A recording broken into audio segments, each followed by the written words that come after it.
ఇది తమాషా కాదు కుమార్, జాగ్రత్తగా ఉండాలి. ఇంతవరకు పోలీస్ ఆఫీసర్లు ఎవరు నేను వెతుక్కుంటూ ఈ ఊళ్ళోకి రాలేదు. ఇదే మొదటిసారి. కుమార్ ఏం చేశాడని? చూడనా, నువ్వు విషయం తెలియకుండా మాట్లాడుతున్నావు. పులిని చంపిన కేసు అయితే దానికి జామీన్ కూడా ఇవ్వరు. నేనే పులిని చంపానడానికి సాక్ష్యం ఏమిటి? అయ్యో కుమార్, ఎఫ్ఐఆర్ రాసింది ఆర్కే గనుక దానికి సాక్ష్యాలేం అక్కర్లేదు, ఆధారాలు అంతకంటే అక్కర్లేదు. అడవిలో ఏ మృగాన్ని చంపిన కేసైనా రేంజరే స్వయం సాక్షి అవుతాడు. కోర్టుకు అది సరిపోతుంది. అది చాలదన్నట్టు ఆర్కేను కొట్టిన కేసు ఒకటి. దివాకర్ చెప్పింది కూడా నిజమే కుమార్. కొన్నాళ్ళ పాటు నువ్వు ఎక్కడైనా ఉండడం మంచిది. ఎందుకని? నేనేం వెతుక్కుంటూ వెళ్లి అడవిలో ఉన్న పులుల్ని చంపలేదే. చంపాను నిజమే. ఊళ్ళోకి చొరబడి పులియూరు ప్రజల్ని దారుణంగా చంపిన వాటిని చంపాను. అదేం పెద్ద నాకు తప్పనిపించట్లేదు. ఊళ్ళో వాళ్ళని పులి చంపితే కేసు లేదు, ఊళ్ళో వాళ్ళని చంపిన పులిని ఈ కుమారు చంపితే కేసు. ఈ పని కోసం నన్ను ఉరి తీసినా సరే ఆ రేంజర్ లాంటి ఎదవలకి భయపడి అడవిలోకి వెళ్లి ఎక్కడో తలదాచుకోవాల్సిన అవసరం నాకు లేదు. త్వరగా ఆ మూల పెట్టండి, బయటికి కనిపించకూడదు. రేయ్, ఏంట్రా మీరు చేస్తున్న పని? ఏంటి? అన్నయ్య కూడా ఓ మాట చెప్పకుండా అర్ధరాత్రి సరుకు తీసుకొస్తే మేమేం చేయగలం? ఎక్కడని దాచగలం? రేయ్, మీ అన్న సహాయం చేస్తానని చెప్పాడుగా, మరేంటి? రేయ్, అన్నయ్య సహాయం చేస్తానన్న మాట నిజమే. ఇప్పుడు ఆయన ఆ స్థితిలో లేడురా. ఈ పరిస్థితుల్లో అన్నయ్య వదన్ని చిన్నిని వదిలేసి రాలేడురా. అన్నయ్యతో నేను మాట్లాడతాను. ఆయన ఇంకో బండిని మీకు అరేంజ్ చేసిస్తాడు. సరే, అంతవరకు సరుకు ఈ లారీలోనే ఉండని. అదే ఇంకా ఎందుకు ఆలోచిస్తావు? ఇది చేసేది నీకోసం కూడా. ఆ విషయం మర్చిపోకరా. ఏంటి సింహాద్రి? రండి. ఏంటి విషయం చెప్పు. శంకర్ని నిన్న రాత్రి పోలీసులు పట్టుకున్నారు. రామయ్య కుడిబుచ్చం వాడు. గంజాయిన చుట్టూ వాడికొక్కడికే తెలుసు. ఇప్పుడు ఏం చేద్దామంటావా? ఇప్పుడే దాన్ని పులియూరుకు చేర్చాలి. దానికి ఒక్కటే దారింది కుమార్. అరెస్టోళ్ళు పోలీసులు వెంటనే ఇక్కడికి వస్తారు. వాళ్ళ కళ్ళు గొప్పి లోడు తీసుకెళ్లగలిగిన వాడు ఈ పులియూరులో కుమార్ ఒక్కడే. అదెలా జరుగుతుంది సింహాద్రి? ఈ పరిస్థితిలో కుటుంబాన్ని వదిలి కుమార్ అన్న ఎక్కడికి రాడని మని చెప్పాడుగా. ఆ విషయం నాకు తెలీదు. ఈ సమస్య నుంచి మిమ్మల్ని రక్షించడానికి కుమార్ తప్ప ఇంకెవరూ లేరు. మేమంతా ఎంక్వైరీ చేశామన్నా. ఆ రేంజర్ ఇప్పుడు హాస్పిటల్లో ఉన్నాడు. మీకు వ్యతిరేకంగా హత్యానేరం కింద కేసు రిజిస్టర్ చేశాడు. అది కాక పులిని చంపిన కేసు ఒకటి. మేము వెళ్ళడానికి నువ్వు చెప్పిన జీప్ సరిపోతుంది. మిమ్మల్ని పోలీసులకు అప్పచెప్పి ఇక్కడి నుంచి వెళ్ళడానికి మనసు రావడం లేదన్నా. ఇప్పుడు వాళ్ళకి దొరికావంటే జామీన్ మీద కూడా బయటికి రానివ్వకుండా జైల్లో వేస్తారు. అన్నా, ఆలోచించుకునే టైం లేదు. పోలీసులు పెద్ద ఎత్తున బయలుదేరారంట. నువ్వు నీ కుటుంబం మాతో పాటు వచ్చేయండి. ఈ అడవి దాటితే చాలు మనల్ని ఆ తర్వాత పోలీసులు ఏం చేయలేరు. ఇది కన్ఫర్మ్. చూడండి, మిమ్మల్ని పోలీసులు పట్టుకుపోయారంటే మేమేం ఉయ్యోగయ్యో చూసుకుంటాం. కుమార్, ఇక నువ్వేం ఆలోచించొద్దు. ఇక్కడ ఏం జరిగిందో నేను చూసుకుంటాను. నువ్వు మైనాని పాపను తీసుకుని ఇక్కడి నుంచి బయలుదేరు. అన్న, వెంటనే బయలుదేరదాం. పోలీసులు ఎప్పుడైనా ఇక్కడికి రావచ్చు. వస్తారా? రాని. ఒక్క పోలీసు కూడా వంతిని దాటి ఇక్కడ కాలు పెట్టలేడు. కుమార్, నువ్వు వీళ్ళని తీసుకుని అడ్రోడ్ గుండా వెళ్ళిపో. వెళ్ళమంటున్నారుగా, వాళ్ళు వచ్చేస్తారు. వెళ్ళు. ఏదో కావాలనుకుని ఎవడికో భయపడి ఈ పులియూరు గడ్డ దాటి నేనెప్పుడూ కాలు బయట పెట్టలేదు. ఇదే సరైన నిర్ణయం మీకు అనిపిస్తే నేను వస్తాను.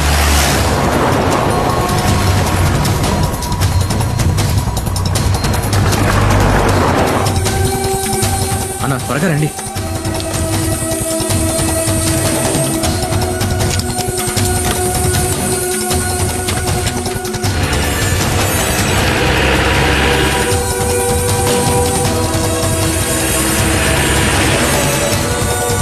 త్వరగా.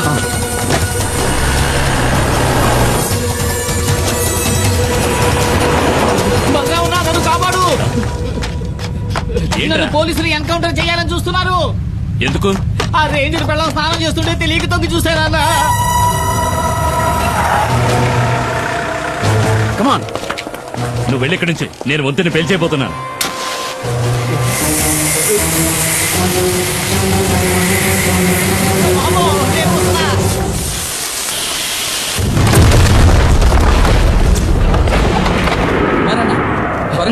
బండి కూడా రెడీగా ఉంచారు.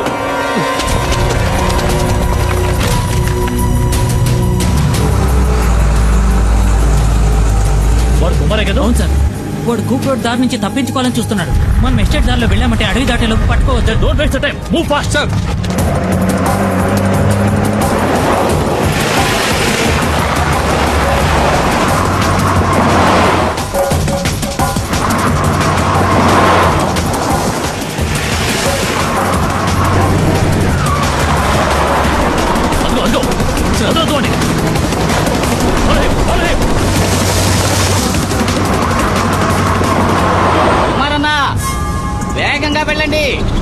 దొరికే వరకు బండి ఆపదు.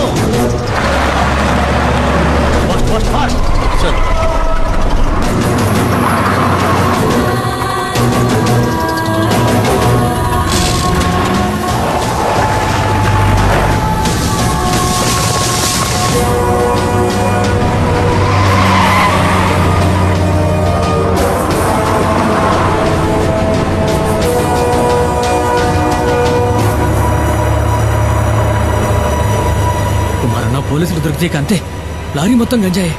ఎలాగైనా సరే ఈ అడవి దాటుకుని మా ఏరియాలోకి ప్రవేశిస్తే ఏ రిస్క్ ఉండదు. అక్కడ నిన్ను ఎవరూ ఏం చేయలేరు, నన్ను నమ్ము.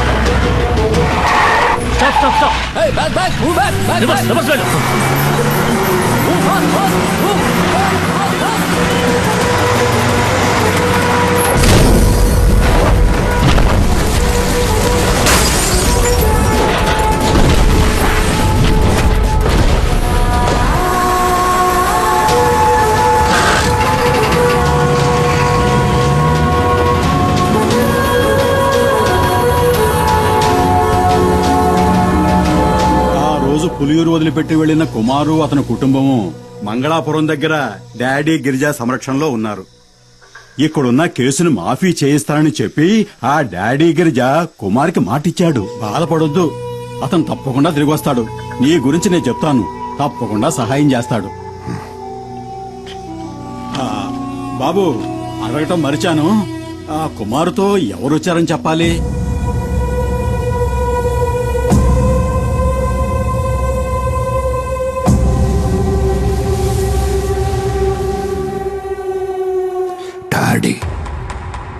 డాడీ గిరిజా.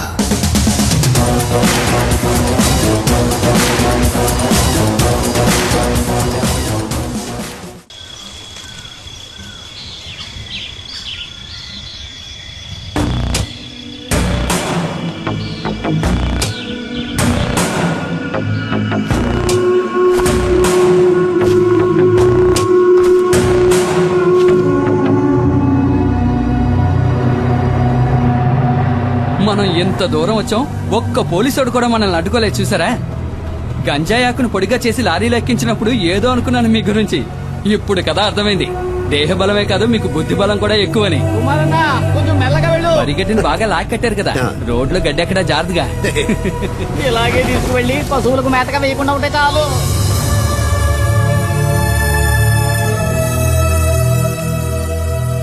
డబ్బు విషయం ఏమైంది? అది మేస్త్రి, డాడీ గిరిజా గురించి కాస్త అర్థమయ్యేటట్టు చెప్పవయ్యా. దేఖో డాడీ, ఇవ్వాల్సిన డబ్బు ఇచ్చే తీరాలి. నువ్వేదో కష్టంలో ఉన్నావని ఖాదరాబాయ్ ఇన్నాళ్ళు ఓపిక పట్టాడు. ఇప్పుడు నువ్వు పెద్ద కోటీశ్వరునివైనావని ఊరంతా చెప్పుకుంటున్నారు. ఈ విషయం తెలిసిన ఖాదరాబాయ్ పాత బాకీ తీర్సమనంలో ఏం తప్పున్నది? బషీర్, వ్యాపారం నుంచి వీళ్ళు విడిపోయినప్పుడు ఈయన కాదరకు ఇవ్వాల్సిన డబ్బు ఎంత అనేది కాదరకు మాత్రమే తెలిసిన లెక్క. ఇంకెప్పుడు ఆ డబ్బు వసూలు కోసమని ఇక్కడికి రాకండి, సరేనా? ఇదే గనక మీ నిర్ణయం అయితే చాలా పెద్ద గొడవలు అయిపోతాయి. ఖాదర్ బాయ్ తో గనక పెట్టుకున్నారనుకోండి, నీకు తెలుసుగా ఎలాంటి వాడో. రంగంలోకి దిగినాక ఏం చేస్తాడో ఎవరికి తెలియదు.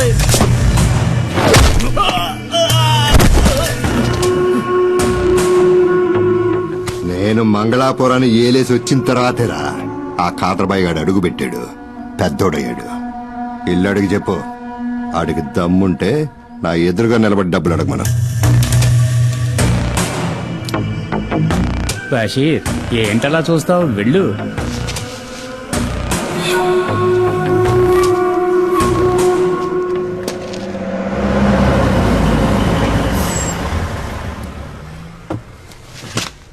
రాన్నా. డాడీ, ఈయనే కుమార్. సరుకు లారీలో ఉంది.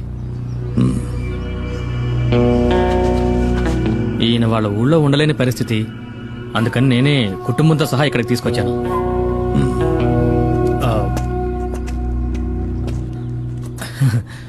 తప్పుగా అనుకోకన్నా, ఆయన స్వభావమే అంత.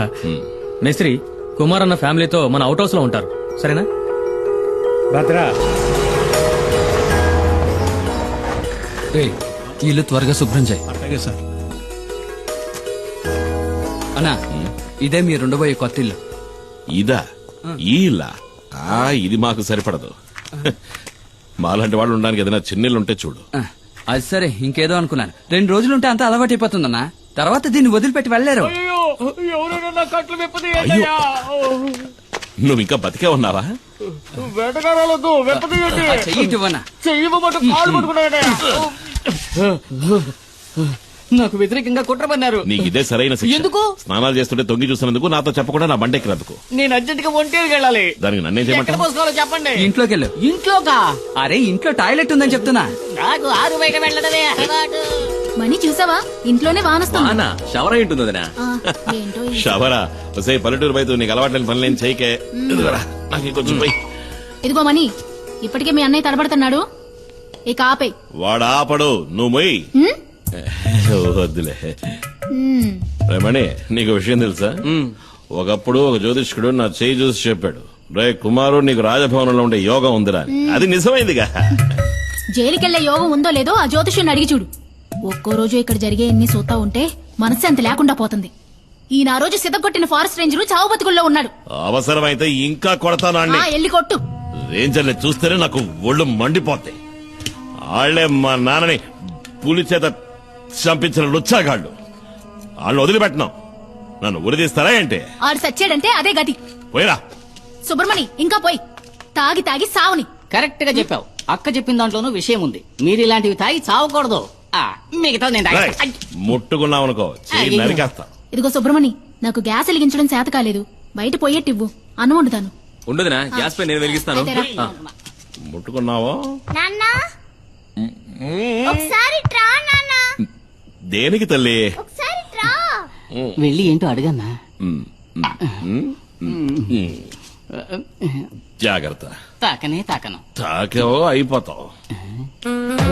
ఈ విషయంలో కన్న తండ్రి చెప్పినా విన్నంటే విన్నా.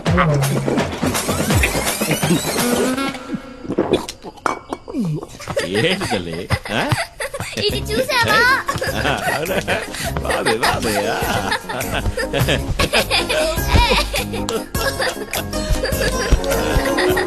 మైనా, మైనా, వస్తున్నాను. వేగ దాకా సారాయి తాగి పిలుస్తున్నాడు చూడు, మైనా మైనా అంటూ. ఏంటి? నువ్వు వచ్చి ఈడ పడుకోద్దా?